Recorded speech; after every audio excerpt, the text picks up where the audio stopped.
ya veis que lleva por título ¿Habrá juicio final? Esta va a ser la segunda parte de la temática, es otro estudio bíblico. Pero antes, como era de esperar, vamos a hacer el repaso a las noticias de actualidad en relación con la profecía. En una semana parece que no pasa mucha cosa, ¿verdad? Pues bueno, pues sí que pasa, sí.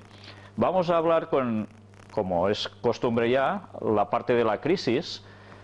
Y vemos este artículo, que ya tiene unos cuantos días, es del 4 de julio del 2011. ONU, se necesita un gobierno económico mundial.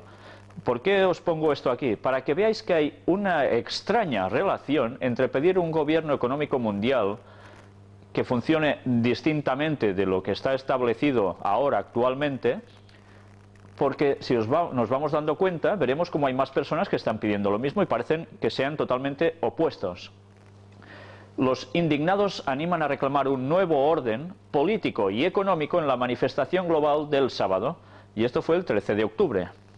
Ya veis cómo en un momento hemos visto dos y iremos viendo alguna otra donde aparece lo mismo. Quedaos con esta sensación porque iremos cambiando un poco de temas. Ahora vemos cómo en esta página los suicidios, la epidemia del siglo XXI, algo que apenas se está tratando, al menos abiertamente. En España se quitan la vida entre 9 y 10 personas cada día. El suicidio es la primera causa de muerte violenta en el mundo. El tema continúa siendo tabú y las familias de los suicidas grandes olvidadas.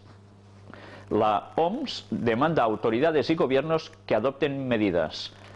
3.429 personas se quitaron la vida voluntariamente en 2009. Cada 40 segundos se suicida una persona en el mundo. Pues bien, ya veis qué porcentajes, ¿eh? Su frecuencia ha aumentado un 60% en el último medio siglo. Y ya son varios los estudiosos que señalan un incremento propiciado por la crisis económica, si bien la mayoría de los expertos coinciden que aún no existe la suficiente perspectiva para corroborarlo. Ya nos estamos dando cuenta que esto está siendo ya el pan de cada día. Y al final, ¿por qué está sucediendo todo esto? Las personas se desesperan, no tienen dónde sujetarse. ¿Por qué se terminan así? Pues porque, lógicamente, la falta de conexión con Dios les puede llevar a la desesperación. Por eso es tan necesario que anunciemos el Evangelio a todo el mundo, porque muchas personas pueden terminar así de mal. En 2012 la Iglesia Católica en España recibirá 13 millones de euros mensuales del Estado y mantendrá la exención del IBI. La Iglesia Católica en España no se ha visto afectada por las medidas urgentes que el nuevo gobierno del PP, del Partido Popular, ha ejecutado para la corrección del déficit público y recibirá un total de 156 millones de euros hasta finales de 2013. Bueno, hay crisis, menos mal, hay recortes, menos mal, pero no afectan a todo el mundo, por supuesto. Pero ya veis qué pasa con la cuestión económica. Por otro lado, Angela Merkel afirma que los países europeos deben ceder más competencias a la Unión Europea. Pues ya estamos viendo en qué consiste centralizar un gobierno único. Precisamente tal como estaba previsto que esta gente llegaría a ser la que lo está moviendo todo por detrás, que los gobiernos nacionales irían debilitándose, perdiendo el poder y concediéndolo, transfiriéndolo a un poder central, en este caso para Europa. Y ya sabemos lo que nos dice la profecía: esto se va a transferir al final en manos de una sola entidad, que será el Vaticano, y con un solo señor que lo va a dirigir absolutamente todo, que es el Papa. Por tanto, ya sabemos que la profecía se tiene que cumplir y los pasos se están dando a la perfección. La excusa, evidentemente, la fenomenal crisis. Y ahora, ya sabéis, se está haciendo precisamente el Foro Económico Mundial de Davos, que es donde estas frases se han pronunciado.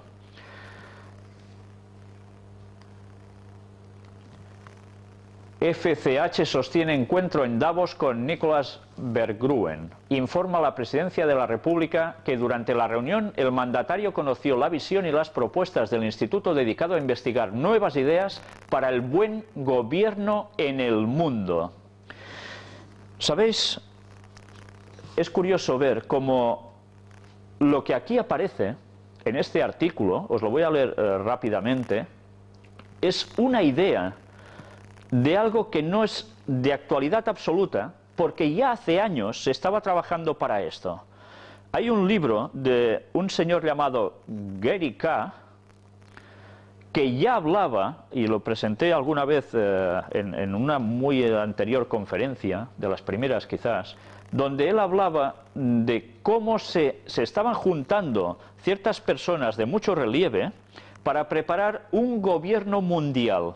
Y mucha gente de a nivel político, a nivel económico, etcétera, etcétera, estaban ya asociándose, creando una carta impresionante donde toda la gente se podía ir añadiendo, pidiendo ese gobierno mundial. El título del libro era Rumbo hacia la ocupación mundial. Y verdaderamente ese libro, que si no recuerdo mal es del año 1990, nos estaba diciendo que ese grupo ya intentaba lo que ahora están haciendo esta mismísima gente. El presidente Felipe Calderón se reunió hoy en Davos, Suiza, con Nicolás Berggren, presidente y director ejecutivo del Instituto Nicolás Berggren, dedicado a investigar nuevas ideas para el buen gobierno en el mundo. La Presidencia de la República emitió un comunicado para informar que durante la reunión el mandatario, en su carácter de presidente en turno del G20, conoció la visión y las propuestas del Instituto, compartió la visión de México sobre los principales temas de la agenda del Foro Económico Mundial. Calderón y Nicolás Berggren dialogaron sobre los temas comunes en preparación a una junta a celebrarse en la Ciudad de México en mayo de este año y a la cual asistirán jefes y exjefes de Estado convocados por ese instituto. Los Pinos precisó que el Instituto Nicolás Berggren es una organización independiente, no partidista, integrado por personalidades, líderes y estadistas de todo el mundo, quienes ofrecen voluntariamente su tiempo para realizar estudios comparativos de sistemas de gobierno apropiados para los nuevos y complejos retos del siglo XXI. Pues cuando vi esta noticia me quedé una vez más impresionado de ver cómo personas que habían estado bastante desacreditadas, como era Gary K., ya estuviese diciendo eso en esos años. Y ahora una vez más lo estamos viendo cómo se está cumpliendo. Gracias a Dios que van saliendo atalayas, que van anunciando las cosas, porque buscan, investigan, y porque a veces se encuentran en las situaciones sin querer ellos, como era el caso de este señor. Era un señor que trabajaba para el gobierno de los Estados Unidos y fue enviado a trabajar a la ONU, y allí él empezó a conocer lo que se estaba tramando sobre el nuevo gobierno mundial, y eso en esos años. Incluso sobre la moneda única mundial, etcétera, etcétera. Y él en su libro lo cuenta. Sé que posteriormente publicó otro libro que creo que no fue traducido al español. Y ahora ese libro en castellano no se encuentra, si no se ha vuelto a reeditar. No se encontraba ni en Latinoamérica ni en España. En inglés aún se encontraba alguna versión. Pues si lo podéis conseguir, no os lo perdáis, la verdad. Y no tengo porcentaje económico al respecto, pero vale la pena. Poder popular, Ahmadinejad, el futuro orden mundial debe respetar la nobleza del ser humano y los pueblos. Noticia del 9 de enero en Caracas, en Venezuela, cuando el presidente de Irán estuvo allí. ¿De qué habla también? De un futuro orden mundial. Qué curioso. Mientras en España rondarán los 5,5 millones de parados en 2012. ¿Será por parados? No obstante, el Banco de España prevé en su último boletín económico que la economía española caiga un 1,5% en 2012 y que la tasa de paro escale hasta el 23,4%. ¿Alguien creía que este año las cosas se iban a arreglar o el que viene? Pues ya veis el panorama. Fitch rebaja la nota de España y otros 4 países europeos. Ya ves, si no estaba complicada la situación, pues aún lo va a estar más, ¿cómo no? Y ahora vamos a hablar un poco de Cataluña, solo una noticia. Mas, el presidente, defiende actos de autoafirmación que superen la Constitución para el pacto fiscal. ¿En qué consiste básicamente esta medida? Como siguen habiendo esos problemas con la relación en España, ellos empiezan a hablar que tendrán que hacer algo más. Para conseguirlo ha apelado a tener la máxima inteligencia jurídica y el consenso de la sociedad civil y política, por lo que ha pedido al CGE que continúe analizando en el futuro la Constitución en el sentido más amplio posible para encajar el autogobierno catalán y el estatut de la forma más ambiciosa posible, para obtener la máxima soberanía y capacidad de decisión propia. Y si seguimos avanzando, veremos en qué consiste exactamente el hacer esto. Hay una frase por aquí, a ver si os la encuentro. También ha resaltado su independencia del resto de poderes públicos, su autonomía orgánica, funcional y presupuestaria y el uso exclusivo de la interpretación jurídica realizada desde la independencia. Y por si aún fuera poco, a ver si os encuentro la otra frase. Pese a constatar el amplio bagaje jurídico catalán, más ve necesario ampliar aún más la arquitectura del derecho público de Cataluña y más para afrontar los retos futuros de su autogobierno. Y cuando estábamos viendo esta noticia en la televisión, nos quedamos perplejos porque además lo que estaban diciendo es que era necesario no solo quedarse en la situación de aquí, mirad si no.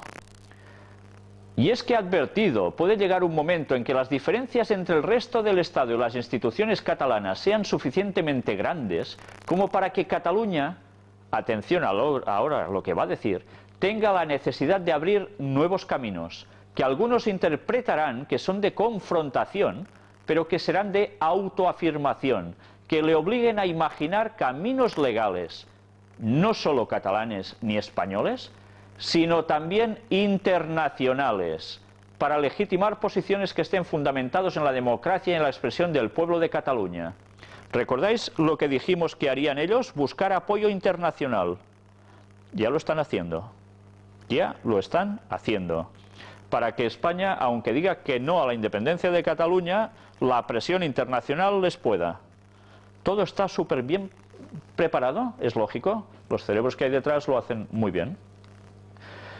Y en esta relación de noticias en Cataluña diréis, ¿qué pinta esto? Escocia fija su referéndum para la independencia en 2014.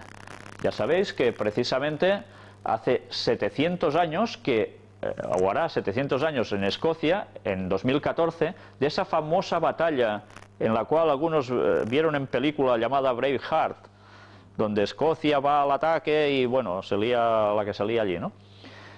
Pues bien, ahora, después de este tiempo, a través del gobierno británico, van a conseguir hacer un referéndum para la independencia. Automáticamente, esta situación, ¿qué comporta para España? Ya veis aquí el artículo de La Vanguardia, un periódico catalán, Escocia, región de España, porque compara la situación de allí con la de Cataluña y España. Evidentemente, si recordamos, ¿qué pasa? Precisamente aquí nos lo pone. En los foros internacionales, ningún representante oficial de España abona ningún proceso de secesión, y menos en Europa, como se ha visto con el caso de Kosovo, nuevo Estado que Madrid se niega a reconocer. Es lógico, saben que España se desmembraría. Pero ya veis, todo está pasando al unísono. Curiosamente, en 2014 Cataluña hará también sus 300 años del famoso 11 de septiembre de la rendición a las tropas españolas. Por eso parece ser que ese va a ser el momento para la independencia de Cataluña, si no consiguen hacerlo antes. Pero bien, todo tiene su momento. Y el Vaticano trabajando por detrás, como es normal.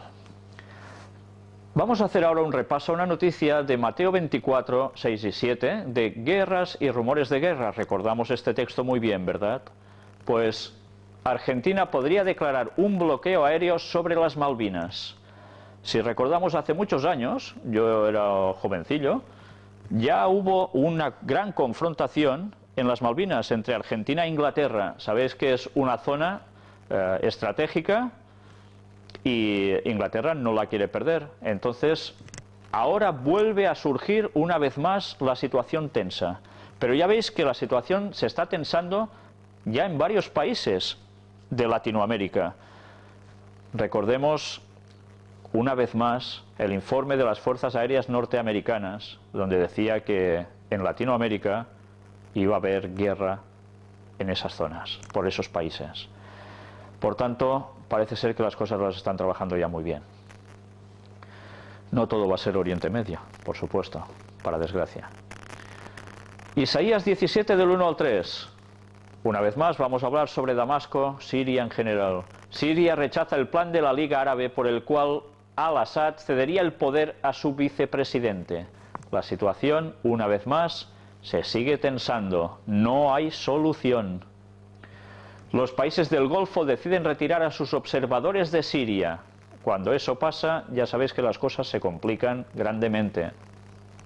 Estados Unidos cuestiona a Rusia por venta de 36 aviones a Siria. ¿Por quién está siendo apoyada Siria? Una vez más, ya lo veis, por Rusia. Y ahora textos de Daniel 11 del 40 al 45. Famoso ya conocido supertexto que cada semana prácticamente hemos de tocar obligatoriamente. La Unión Europea impone embargo petrolero a Irán. Ya está, la situación ya está en marcha. ¿Y esto qué va significando? Pues ya nos lo podemos ir imaginando, ¿no? Irán reitera su amenaza de cerrar Hormuz si se aplica el embargo de petróleo acordado por la Unión Europea. Estados Unidos y sus aliados no serán capaces de abrir el estrecho, afirma un diputado iraní que anuncia la respuesta de Teherán para el 11 de febrero. ¿Será casualidad? Pero ya pinta mal el asunto, está pintando muy mal.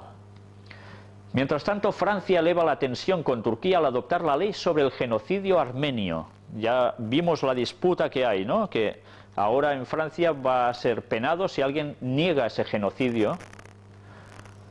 Y Turquía dice, ¿cómo? ¿Sí? ¿Injerencia? Pues esto no se puede tolerar. Ya sabéis que Turquía está aspirando a dominar la región del Medio Oriente. Pues bien, la tensión con Europa vuelve a estar. Recordemos siempre las profecías y ese secamiento del río Éufrates que hace muchos años ya decía Uriah Smith que tenía que ver con Turquía también, para dejar paso a los reyes del Oriente. Bien, pues buscad ese libro, porque a veces hay que reeditar y desempolvar los que lo tengamos, libros que parecían que eran una auténtica bobada, decían algunos expertos, entre comillas. Turquía califica de racista la ley contra la negación del genocidio armenio de Francia. Y la situación, una vez más, complicada, porque esto es Oriente por un lado, Occidente por el otro. Si Irán cierra el estrecho de Hormuz, será un acto de guerra. Y esto lo dijo el candidato Romney, el mormón. ¿Qué podemos esperar ya, no? El cese de las exportaciones de Irán podría elevar un 30% el precio del petróleo. Id buscando en vuestros bolsillos el dinerillo, porque como tengáis que ir poniendo gasolina, vamos a quedar contentos. Israel dice a la ONU que mañana será demasiado tarde para tomar acciones contra Irán. Si el petróleo no es suficiente para afectar la economía en los bolsillos de cada persona por el transporte, recordemos que con el petróleo se mueve básicamente todo. Prácticamente todos los objetos que tenemos están hechos con parte de petróleo. Y no somos conscientes de ello. Pensemos que la industria petrolera, en verdad, la gran cuota de mercado no es la industria automovilística, la gasolina y demás, sino que es precisamente todo lo otro.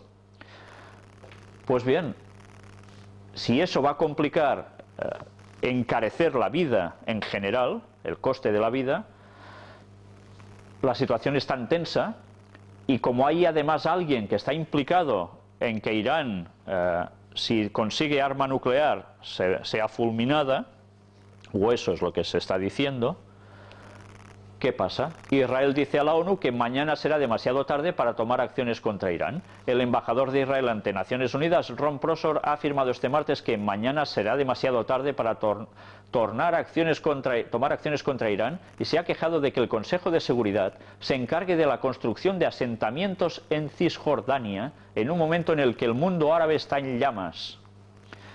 Ellos mismos están afirmando, el mundo árabe está en llamas. Ya nos podemos imaginar todo lo que eso implica, una vez más, ¿cómo no?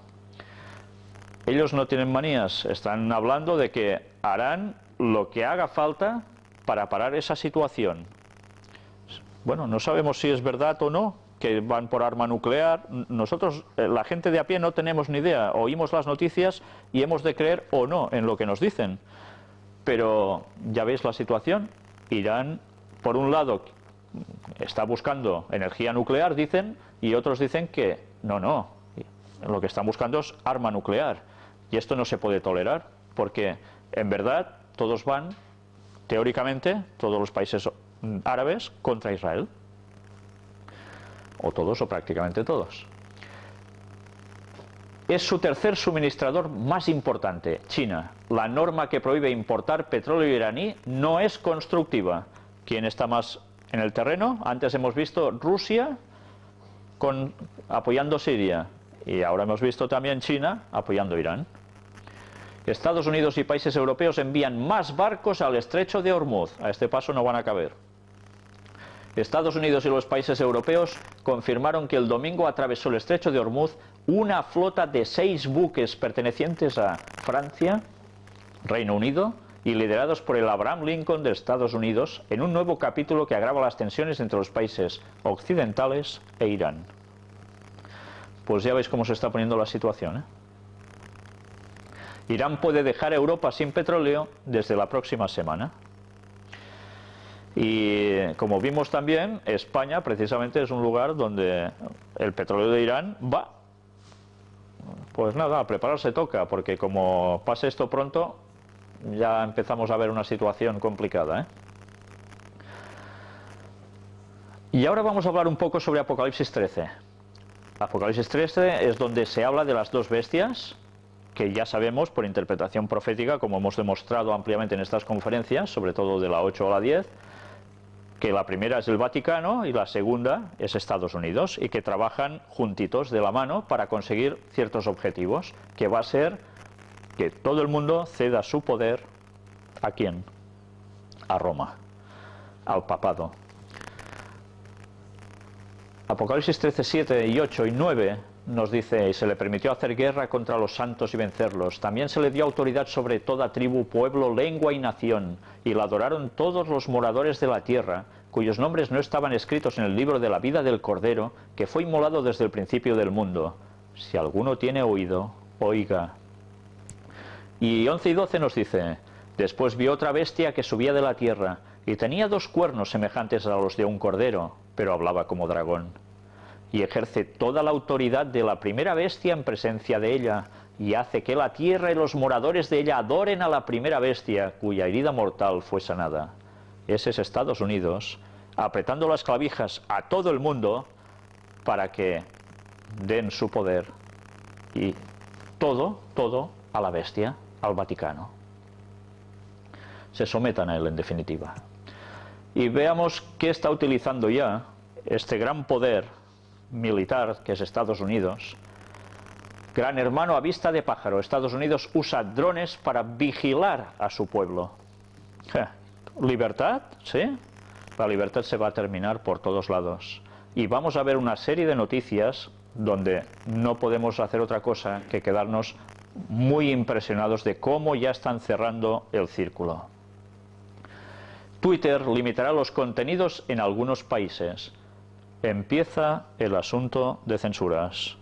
Si en China se quejaban de que había censura, pues ahora esto ya no va a ser solo cosa de allí. Y por si fuera poco, vemos este artículo en inglés y ahora vamos a ver más o menos lo mismo traducido. Compañero de Soros, de George Soros, que hemos hablado mucho de él, pide a Google controlar teorías conspirativas. Tate. Académico de Stanford quiere que los buscadores señalen el escepticismo del calentamiento global y las vacunas como opiniones delictivas. Pues ya sabéis lo que vamos a hacer nosotros, ¿no? Unos delincuentes. La libertad se está acabando. Y dar el mensaje por internet se está recortando ya. Y no podemos esperar otra cosa. La cosa va a ser cada vez peor. Como hemos fallado y no hemos hecho lo que debíamos hacer en momentos de bonanza, lo tendremos que hacer en el peor de los momentos. ¿Estaba profetizado así? Pues así ha pasado, por tontos.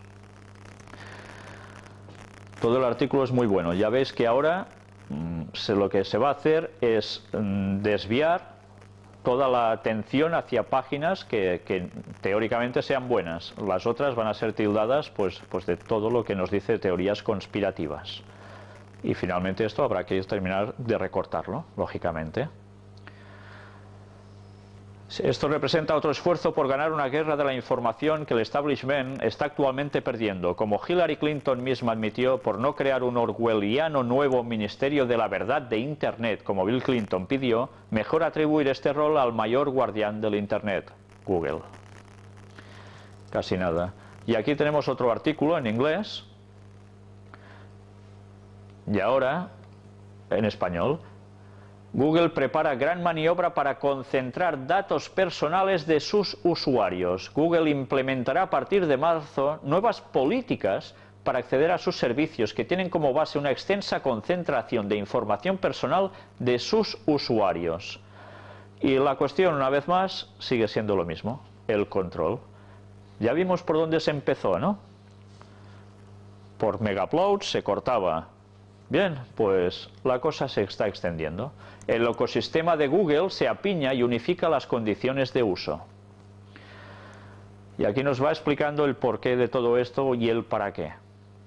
Una vez más, quien va a salir poco beneficiado va a ser el ciudadano de a pie que se quiere informar de las cosas de verdad o que tiene libertad para escoger dónde quiere él tener su información. Y esta era la carta del juego Illuminati New World Order. Curioso que en esos años, en 1995, ya apareciera esta carta, teóricos de la conspiración, o teoría... ¿Cómo sería exactamente?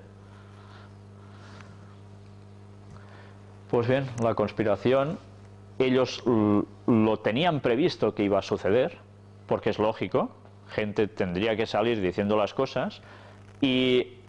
ya sabéis cómo han actuado. Han levantado gente que también habla sobre teorías conspirativas, que en verdad mezclan verdad con mentira. Y lógicamente, ¿esto qué hace? Pues que la gente que se iba hacia ese lado viendo algunas cosas ciertas, se termine yendo totalmente del objetivo. Pero bien, se ha utilizado también todo este proceso con libertad, teóricamente, pues para dos motivos muy claros. Todo el mundo sabe en qué páginas entramos, bueno, ellos lo saben, y saben que si frecuentamos páginas así, como vosotros podéis entrar en las páginas donde están nuestras conferencias, estáis fichados, evidentemente, no por nosotros, pero sí por ellos. Por tanto, ya este tiempo de bonanza les ha ido muy bien para ver cuáles eran las tendencias de cada persona. Y ahora van a empezar los recortes, y habrá unas cabezas de turco, evidentemente, y los primeros en ser... ya os podéis imaginar, perseguidos, por decirlo ya de algún modo, pues van a ser los que estén a la cabeza de todo esto. Bien, pues nos toca orar mucho por todos nosotros y por toda la gente que está trabajando, dando a conocer el mensaje de las cosas que hay detrás, para que la gente despierte y se prepare. Pero ellos están utilizando todo esto para poder hacer los recortes. Y ahora un texto de Deuteronomio 28 del 64 al 67. En resumen, sería el temor. Candelabro de 7 brazos, ¿por qué? Pues vamos a verlo. Versículos del 64 al 67. Y Jehová te esparcirá por todos los pueblos, desde un extremo de la tierra hasta el otro extremo, y allí servirás a dioses ajenos que no conociste tú ni tus padres, al leño y a la piedra. Está hablando al pueblo judío, al pueblo hebreo. Y ni aun entre estas naciones descansarás, ni la planta de tu pie tendrá reposo, pues allí te dará Jehová corazón temeroso, y desfallecimiento de ojos y tristeza de alma. Y tendrás tu vida como algo que pende delante de ti, y estarás temeroso de noche y de día, y no tendrás seguridad de tu vida. Por la mañana dirás, ¿quién diera que fuese la tarde? Y a la tarde dirás, ¿quién diera que fuese la mañana? Por el miedo de tu corazón con que estarás amedrentado y por lo que verán tus ojos. Esta profecía sobre el pueblo hebreo, posteriormente pueblo judío, es una profecía que se ha cumplido desde entonces, porque ¿cuántas veces han tenido que ser esparcidos por todo el mundo por no hacer la voluntad de Dios? Estaba previsto que así sería si no seguían la pauta divina. Ellos mismos se lo han buscado. Pero esto no quiere decir que todos sean malos. Algunos han tenido que pagar las consecuencias de la maldad mayoritaria de lo que ellos hacían, siendo no tan malos o más buenos, ¿no? Pero esta profecía no es cosa del pasado, porque ellos ya estén en Israel, muchos de ellos. Sabéis que aún hay judíos por todas partes, ¿no? Porque mirad esto, máxima autoridad religiosa palestina pide el exterminio de los judíos. Casi nada, ¿eh?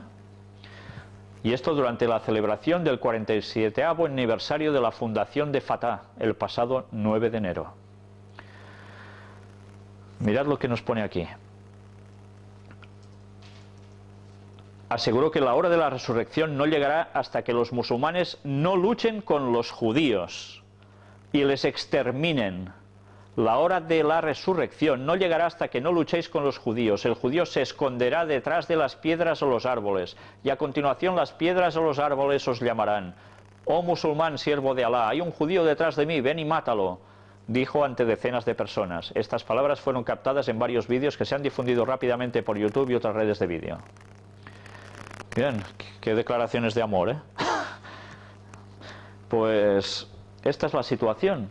Hay un odio intrínseco que se va acrecentando cada vez más por la situación. Recordemos la carta de las 3 guerras mundiales de Albert Pike, en esos años tan antiguos de la guerra de secesión de Estados Unidos, cuando decía cómo harían las 3 guerras mundiales, dónde, por quién. Las 2 primeras clavadas, la tercera, ya estamos viendo los actores que ellos decían y dónde también. Qué impresionante cómo trabajan, ¿eh? Y es una agenda satánica. Satanás les reveló los planes. Y así ha sido. Curiosamente, ya veis que en otra carta de Illuminati New World Order, el juego de Imbo, aparecía Israel. Y ya veis manifestaciones tirando piedras, ya sabéis que esos son los palestinos, y el ejército con la estrella conocida como de David, simbolizando que son soldados de la nación israelita, ¿no? Pues bien, esta es la confrontación entre unos y otros. Una vez más, también lo sabían los autores de estas cartas, ¿eh? Y ahora noticias sobre el Vaticano. Atención a esto, porque si nos acordamos, vimos cómo empezaba este año para los chinos el año del dragón del mar, y para ellos simboliza, bueno, lo mejor de lo mejor. Se cree que la fertilidad va a aumentar incluso, porque cada X años, cuando se repite el ciclo, ese año lo aprovechan ellos porque están convencidos de que va a ser, bueno, alucinante, esto va a ser la pera, y venga, a tener niños. Pues bien, mirad, si lo que nosotros sabemos es que el dragón representa a Satanás, y eso es totalmente contrario a lo divino, un año nuevo lunar de justicia, paz y alivio al que sufre. Deseó el Papa a quienes celebran la entrada del año del dragón. Benedicto XVI felicitó a los miles de millones de personas que en varios países asiáticos celebran el año nuevo lunar, el año del dragón. Pues perfecto. O sea, encima, felicidades por celebrar el año de Satanás. Es increíble. Es que realmente es increíble. Pero bien, ya veis, parece que no pase nada, ¿eh? Lo que viene de Oriente, esas doctrinas espiritualistas, tienen su base en el dragón. Y eso a veces cuesta de entender a muchas personas, pero realmente es así. Jesús dijo: yo soy el camino, la verdad y la vida. Nadie viene al Padre si no es por mí. Oriente estaba con Jesús. Sus creencias se acoplan a lo que decía Jesús. Jesús dijo que Él era Dios. ¿Ellos aceptaron esto alguna vez? Si no sabían ni que tenía que venir Jesús. Budismo, hinduismo, taoísmo, ismos que queráis. Filosofías New Age, etcétera, etcétera, reencarnaciones. ¿Todo esto de dónde proviene? ¿De la parte divina? ¿La Biblia enseña eso alguna vez? Jamás. ¿Cómo podemos conferir, cómo podemos aceptar doctrinas que son totalmente antidivinas? No puede ser. Solo hay un camino. Esto no quiere decir que las personas que no conozcan la verdad no puedan ser salvas, porque van a ser juzgadas por su conciencia. Luego hablaremos en la segunda parte del tema de hoy sobre todo esto, porque es importante. Va a haber gente salva de todas partes y de todos los lugares y creencias, pero llega un momento en que la verdad llega al corazón de las personas, y entonces la cosa cambia radicalmente. Pues Pues bien, esto lo hablaremos después, pero desde luego lo que está claro es que es muy triste que alguien que dice ser el representante de Cristo en la tierra celebre o dé la felicitación por celebrar el año de Satanás. Y bueno, esto ya no tiene palabras. En Nigeria hay fuerzas del mal que manipulan la religión para sus propios fines. Si hemos visto que el papado se quiere ganar a China, y para eso están trabajando, y por eso los jesuitas eligieron a Adolfo Nicolás, porque era un especialista en los temas de Oriente, y ya sabéis que los jesuitas son los que están trabajando para minar China, para que no puedan con ellos, con el Vaticano y Estados Unidos y demás. Ahora vemos como también está pasando algo que ya dijimos nosotros aquí, ese intento de dividir los países. ¿Os acordáis? La semana anterior presentamos un muy buen escrito donde se hablaba que eran los fines, separar los pueblos de África entre musulmanes y cristianos, para hacer algo, por supuesto.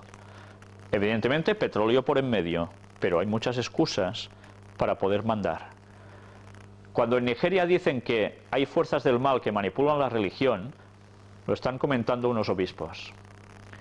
Y ellos mismos hablan de cómo hay personas, mirad lo que nos pone aquí, Monseñor Niyirin describía así aquellas dramáticas horas. Los asaltantes parecían bien adiestrados y llevaban uniformes miméticos como los que usa la fuerza móvil de la policía. Todo muy bien preparado. No son revueltas porque sí, gente que se dedica a linchar a los demás porque sí. Hay una organización. Ellos hablan de como esa mano negra que está detrás de estas cosas. Ya vimos quién estaba en verdad detrás de todo esto. Ellos mismos. Es impresionante a cómo están jugando, a hacer ver que ellos no tienen nada que ver con todas estas cosas. Pero bien, ellos lo que están haciendo ahora es levantar las suspicacias sobre Nigeria para poder actuar también una vez más en ese país. El fundador del camino neocatecumenal sueña con China. ¿Por qué? Pues aquí nos habla, como Kiko Argüello, tras la audiencia con el Papa, de que lo que quieren es la nueva evangelización con horizontes como China. ¿Nos estamos dando cuenta cómo están trabajando? Van precisamente por ese país y lo que van a hacer es intentar minar a China a toda costa. Y a los países orientales, por supuesto. Los jesuitas. Después vamos a ver un vídeo. Vaya vídeo, ya lo veréis.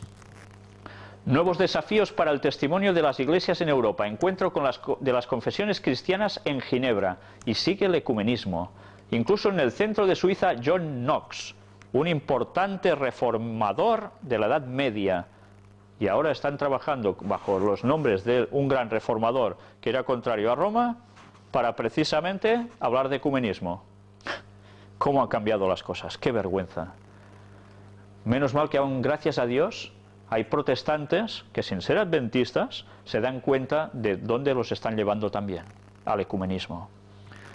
Desde luego Dios empieza ya a mover un pueblo de todas partes, de todas las religiones, y los empieza a unir en conceptos y en creencias.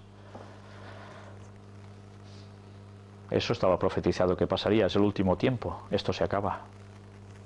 Un proyecto cultural vaticano abordará el tema del crimen organizado. Nueva edición del Atrio de los Gentiles en Sicilia. Diréis, bueno, ¿y esto qué tiene que ver? ¿El Vaticano hablando sobre el crimen organizado? Pues sí, se están poniendo totalmente contrarios al crimen organizado. Y diréis, bueno, ¿y eso qué noticia es? Espérate un momento. De momento, creada la Fundación Pontificia Ciencia y Fe. ¿Con qué objetivo? Pues trabajando, una vez más, con la base cultural de la sociedad. Gozará de amplia autonomía para realizar diversos proyectos y será un sólido punto de referencia para una nueva evangelización en ambientes científicos. ¿Cómo van a cambiar los científicos poco a poco, O quizás deprisa. Si ellos cambian y ellos son los que van a infundir las ideas al pueblo, ya nos podemos ir imaginando el cambio de mentalidad. No nos metieron la evolución, sus conceptos, y en muy poco tiempo todo el mundo cree en la evolución y la creación se mofan de ello. Pues veremos ahora qué empieza a pasar con estas nuevas ideas que van a verter a través de ellos. Asesinado un sacerdote ortodoxo en Siria. Uf. ¿Qué quiere decir esto? Pues que, lógicamente, se tendrá que pedir cuentas a esta situación tan adversa que ellos también están viviendo allí dentro. La cual cosa, se habla de terrorismo, grupos armados terroristas, hará falta intervenir, es lógico. El diálogo ecuménico ha avanzado mucho en la base. Declaraciones del obispo ortodoxo rumano Siluan Span. El ecumenismo no para, ellos siguen avanzando y nos vamos a llevar sorpresas dentro de poco tiempo. La Santa Sede, una vez más, reitera su lucha contra el crimen organizado y el terrorismo, ratificadas varias convenciones de la ONU. ¿Por qué están hablando tanto ahora ellos sobre el crimen organizado y el terrorismo? ¿Por qué se oponen tan abiertamente? ¿Y si yo digo que ellos han estado detrás de muchas cosas así? ¿Digo una salvajada? ¿Habéis leído el libro Los terroristas secretos? Pues os lo recomiendo. Es un libro no muy amplio, entra con una facilidad pasmosa, da unos datos impresionantes, donde se demuestra cómo los jesuitas han estado detrás de grandes cosas y han colado como si ellos no tuvieran nada que ver. ¿Por qué os digo esto sobre el terrorismo y tal? Bien, en Colombia hay las FARC, ¿no? Y en Cuba se levantó una revolución, ¿no? Teóricamente muy atea, muy contraria a la religión, ¿no? ¿Sí? Pues quedaos con estas palabras porque veremos en verdad qué hay detrás de todo esto. Pero mientras, mirad, un escándalo de corrupción sacude al Vaticano por una filtración. Y esto os lo voy a leer enterito, lo siento por vosotros, pero vale la pena. El Vaticano se vio sacudido el jueves por un escándalo de corrupción después de que una investigación de la televisión italiana señalara que un antiguo alto cargo fue trasladado contra su voluntad tras quejarse sobre irregularidades en la concesión de contratos. El programa Los Intocables, emitido el miércoles en la noche en la respetada cadena privada, La 7, mostró lo que aseguró que eran varias cartas enviadas en 2011 por el arzobispo Carlo Maria Vigano cuando era vicegobernador del Vaticano a varios superiores, incluyendo el propio Benedicto XVI, respecto al caso. El Vaticano emitió un comunicado el jueves en que criticó los métodos usados en la investigación periodística. Eso lo critican, ¿eh? Los métodos. Sin embargo, confirmó que las cartas eran auténticas, al expresar tristeza por la publicación de documentos secretos. Durante su periodo como vicegobernador del Vaticano entre 2009 y 2011, Vigano fue el número 2 en un departamento responsable del mantenimiento de jardines, edificios, calles, museos y otras infraestructuras de la diminuta ciudad-estado.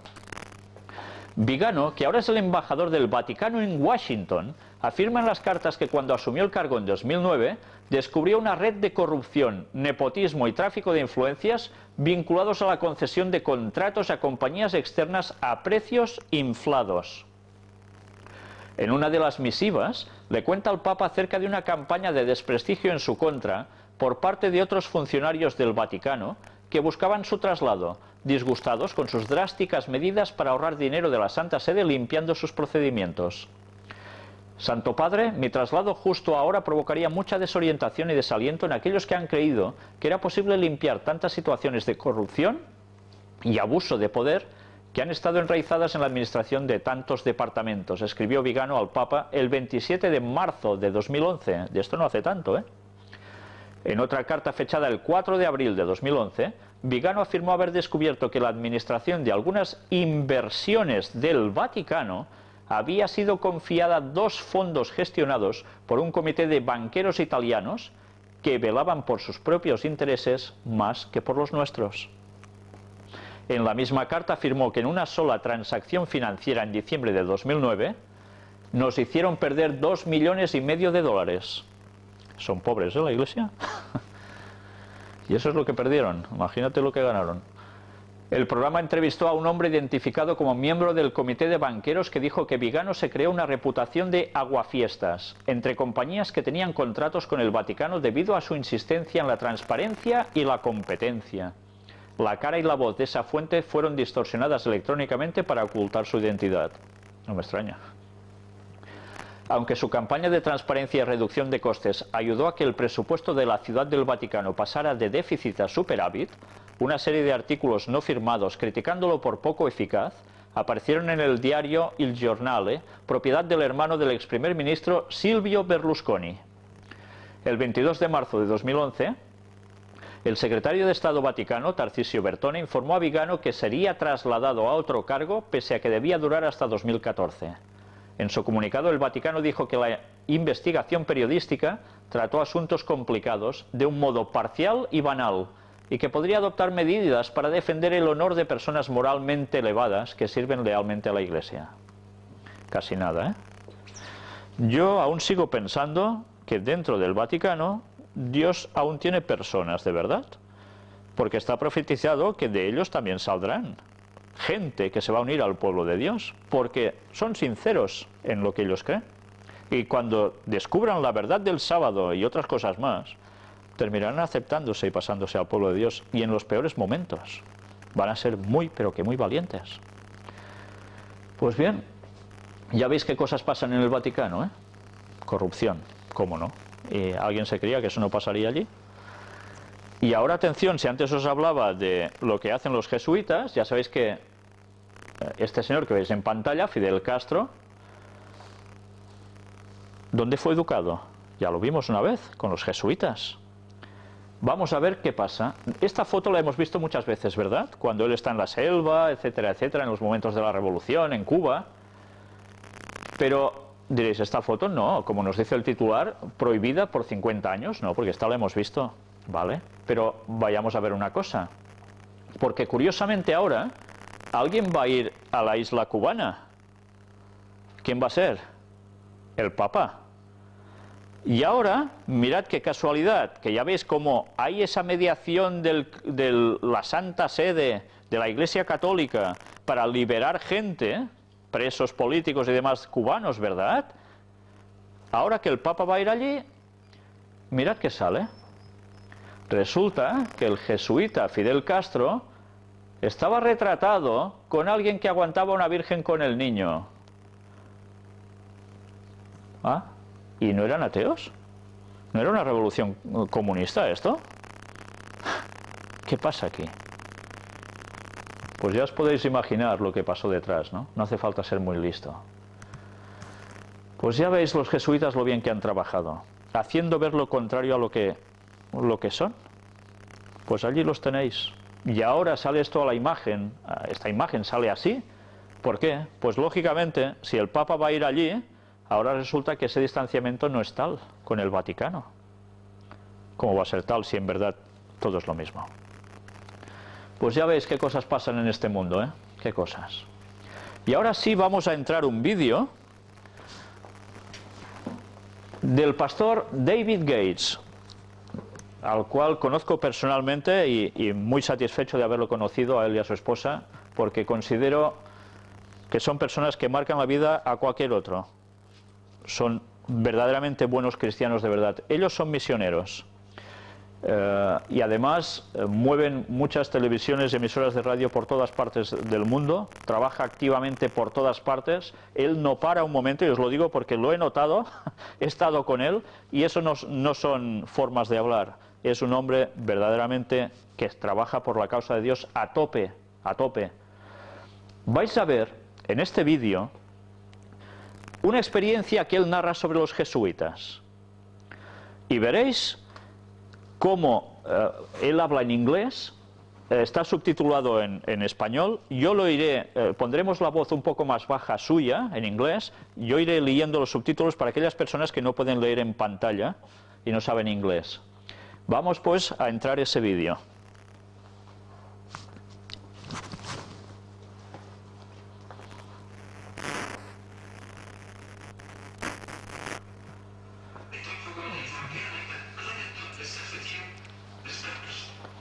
Vamos a empezarlo por el principio.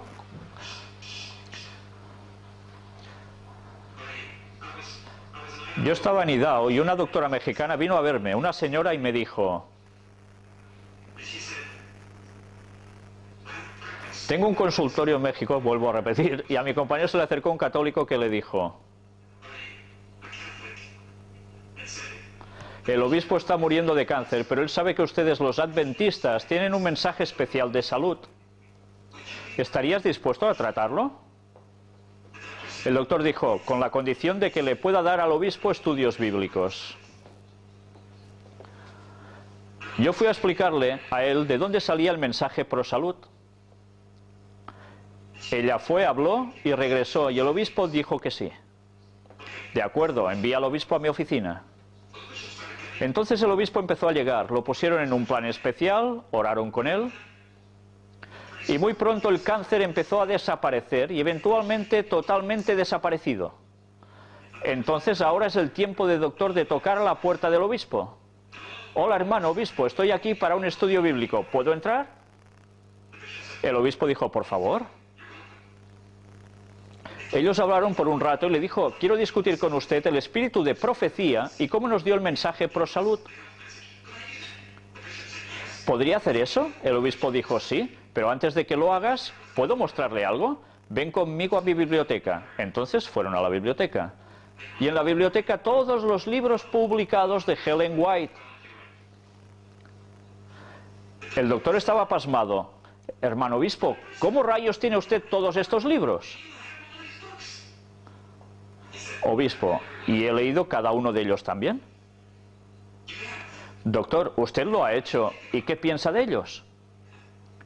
Él dijo, yo soy un jesuita, es mi trabajo leer todo. Y quiero que sepas que nosotros los jesuitas creemos que Ellen White es la única profeta verdadera de todas las iglesias de hoy.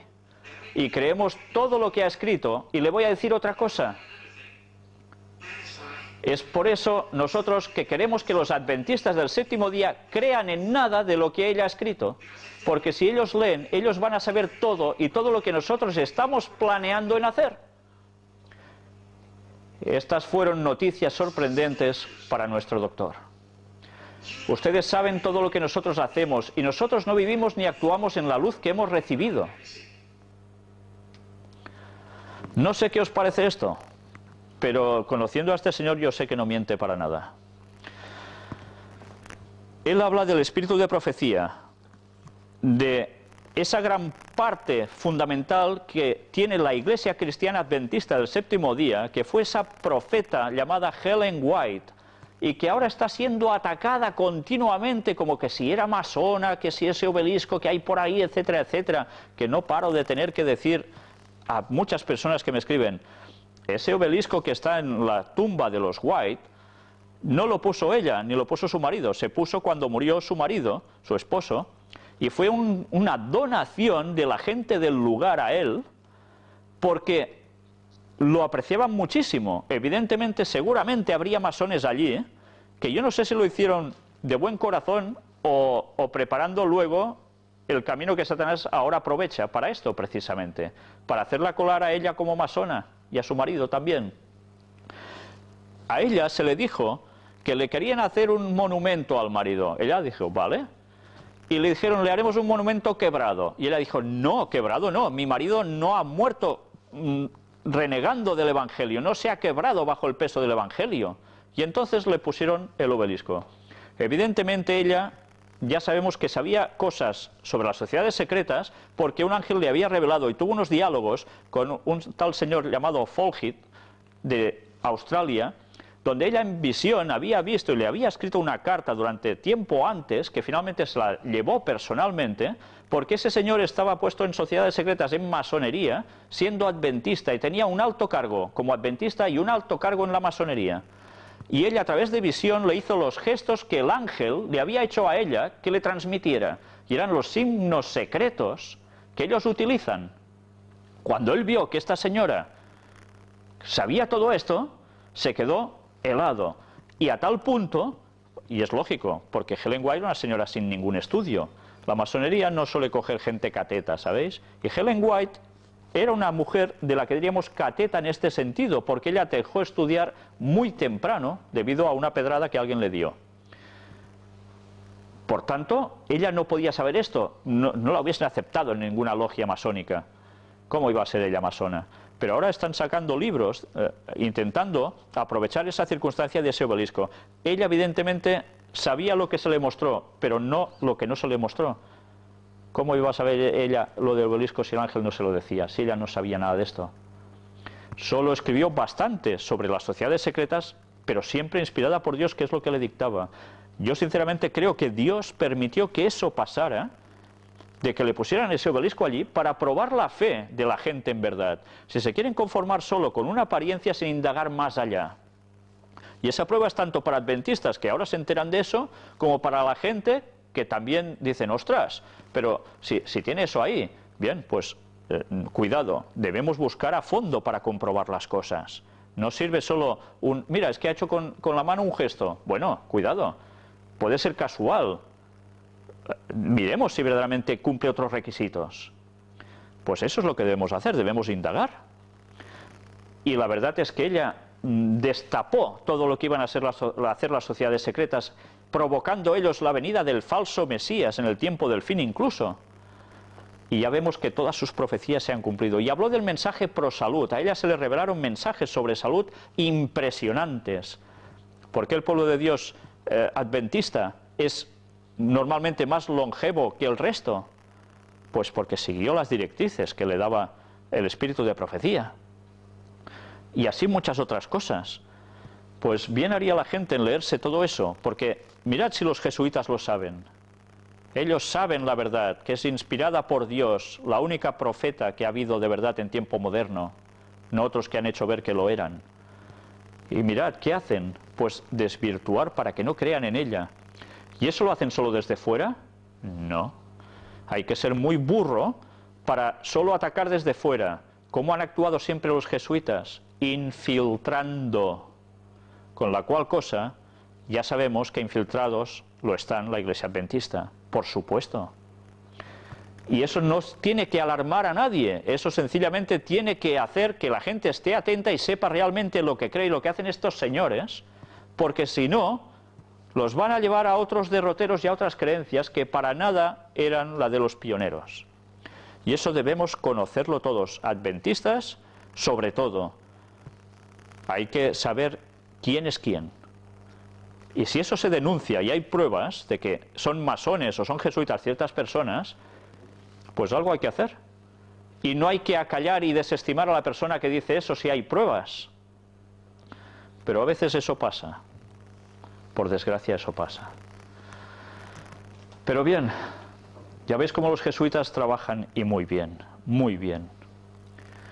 Y ahora veamos otro apartado. Comamos y bebamos. Y yo sé que cuando digo esto, los que son gente versada en la Biblia conocen el resto de este texto bíblico, porque esto, que parece un eslogan, es un texto bíblico.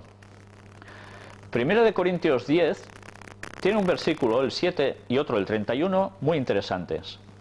Ni seáis idólatras como algunos de ellos, según está escrito. Se sentó el pueblo a comer y a beber y se levantó a jugar.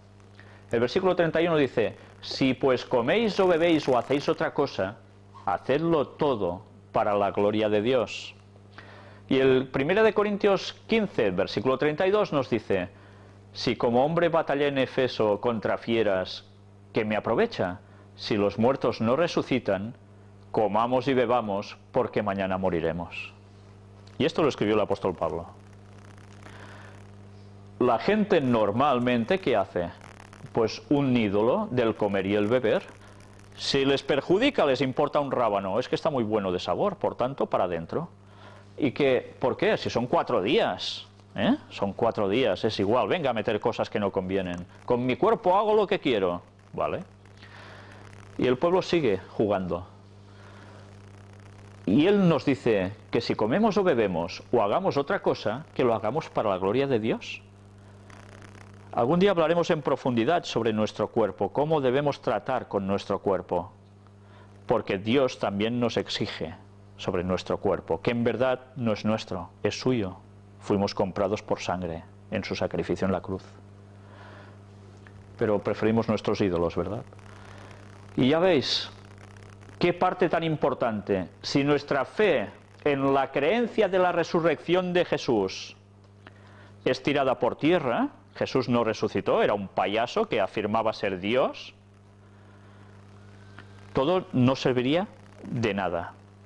Pero si eso es verdad, y es verdad que los muertos, según dice él, van a resucitar, tal como él ya hizo resucitar a gente en su tiempo, y pruebas había tales que hasta los judíos más contrarios a él no pudieron negarlo, sino que decían que hacía eso por la fuerza y el poder de Belcebú, príncipe de los demonios, pues habrá una segunda venida de Jesús y habrá resurrección de muertos. Si eso fuera mentira, pues ya podemos comer y beber, porque mañana toca morir. Y esta es la mentalidad tan absurda de la gente de hoy también. Comamos y bebamos que mañana moriremos. ¿Y qué después de la muerte? Hoy hablaremos un poco ya de eso. ¿Pero por qué os he puesto este texto? Porque un pueblo contra McDonald's. ¿Y eso? En Loma Linda, fumar y beber está mal visto. Loma Linda es un lugar donde la Iglesia Adventista tiene una gran institución, un hospital enorme, en California, y precisamente, ya ves, una localidad de 21.000 habitantes, donde sus habitantes viven más de 90 y 100 años de una forma saludable, según National Geographic también lo presentó. Y ahora resulta de que en ese lugar donde ellos siguen, prácticamente deben ser muchos de ellos, lo que Ellen White escribió en la Reforma Pro Salud, a favor de la salud, inspirada por Dios, por eso consiguen estas cuotas de vida y esa calidad de vida, pues ahora intentan colarles un McDonald's. Y claro, en un McDonald's ya sabéis qué tipo de comida hay.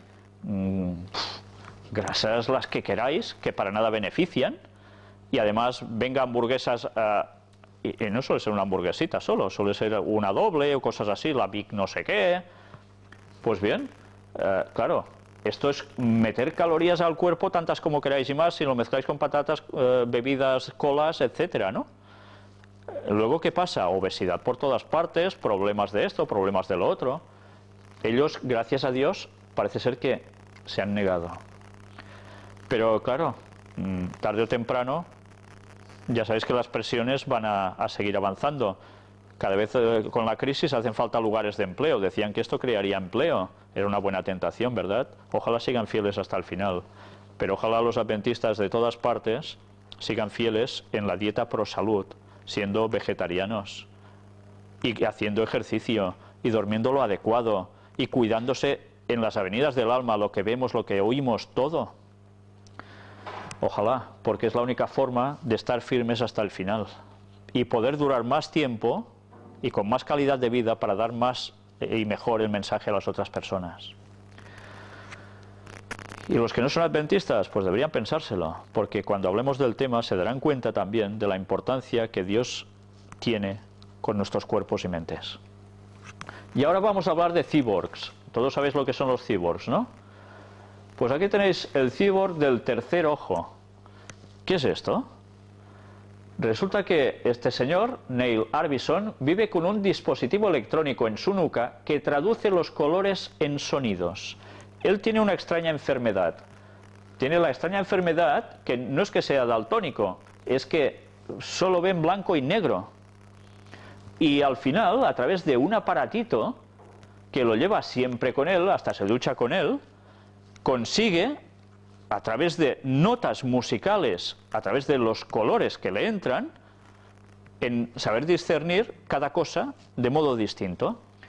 Pero lo curioso de todo esto, aparte de este enorme avance científico que esto representa, es que él ya es oficialmente el primer cyborg de la historia, reconocido tal cual.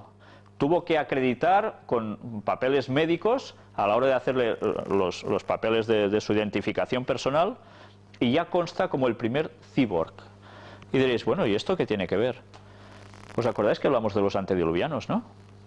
Y cómo los antediluvianos habían avanzado tanto, tanto y tanto, y nosotros no vamos a llegar ni a eso, porque ya no va a dar tiempo a tanto.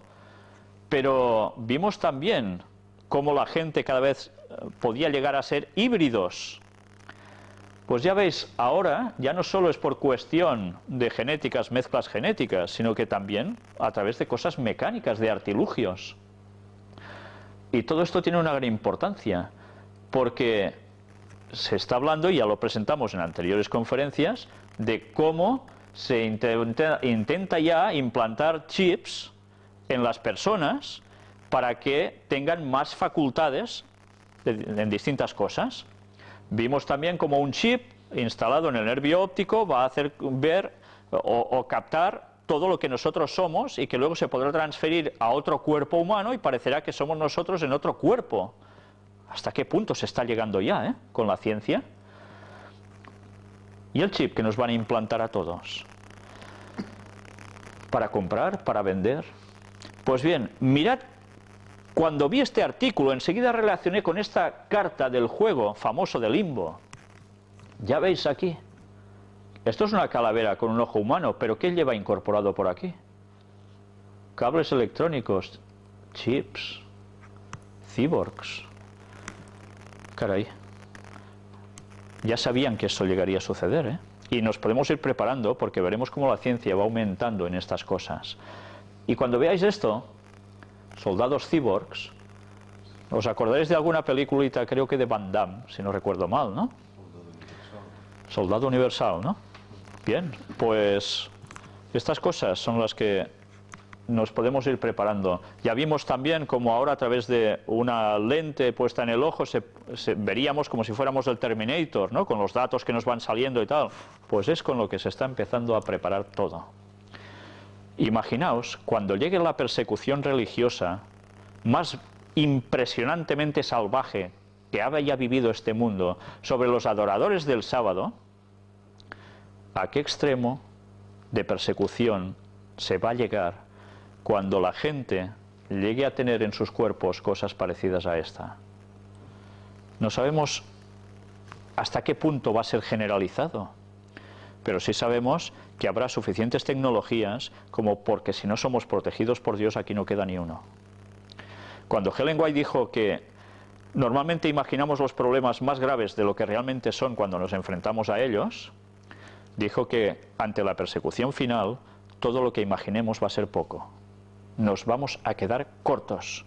Y ahora ya empezamos a vislumbrar que verdaderamente es normal que nos quedemos cortos con lo que sabíamos hasta ahora, porque la gente cambiará también.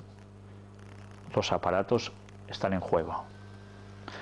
Pues bien, esta era la conferencia de hoy con todo el pase de noticias, que ya veis, algunas las he tenido que dejar totalmente de lado, donde iba a hablar precisamente de unos grupos terroristas que están actuando en México, se llaman los Zetas, y qué extraña vinculación hay por detrás con el satanismo y otras cosas. Y antes hemos dicho quién está detrás de ciertos grupos, Pues eso, si Dios quiere y nos da tiempo, lo entraremos ya en la próxima conferencia.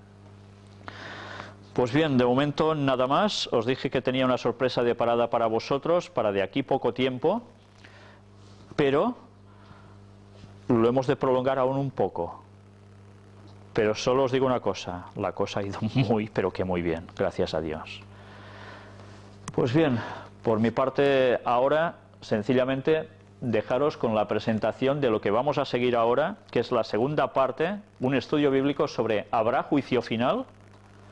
Trataremos en profundidad este tema con muchos textos bíblicos, la cual cosa quizá va a hacerlo prolongar un poco más, pero que realmente vale la pena para que la gente tenga claro si esto va a suceder o no.